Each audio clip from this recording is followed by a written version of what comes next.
Welcome to Telugu one. This is దివేశ్రీ.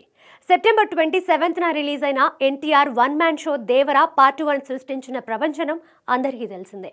Dual రోల్లో ఎన్టీఆర్ ప్రదర్శించిన నటనకి pan India ప్రేక్షకులు మొత్తం ఫిదా అయిపోయారు. దీంతో ఏకంగా 500 కోట్ల రూపాయల కలెక్షన్స్ ని రాబట్టింది. అంతేకాకుండా చాలా రోజుల తర్వాత 50 రోజుల పాటు థియేటర్లలో రన్ అయిన సినిమాగా కూడా రికార్డు సృష్టించింది. ఇక దేవరా నవంబర్ 8 నుంచి పాన్ ఇండియా వ్యాప్తంగా నెట్ఫ్లిక్స్ వేదికగా స్ట్రీమింగ్ కి వచ్చిన విషయం తెలిసిందే. ఇప్పుడు క్రేజీ ట్విస్ట్ ఏంటంటే బుధవారం అర్ధరాత్రి నుంచి ఇంగ్లీష్, కొరియన్, బ్రెజిలియన్, స్పానిష్ వంటి విదేశీ భాషల్లో కూడా స్ట్రీమింగ్కి వచ్చేసింది. ఈ మధ్య కాలంలో భారతీయ సినిమా ఏది కూడా ఆ లాంగ్వేజెస్లో రిలీజ్ కాలేదు. అలాంటిది దేవరా స్ట్రీమింగ్కి వచ్చేసి మరో అరుదైన రికార్డుని సాధించిందని చెప్పవచ్చు. ఇక నవంబర్ 8న స్ట్రీమింగ్కి వచ్చినప్పుడు హిందీ వర్షన్ రిలీజ్ అవ్వలేదు.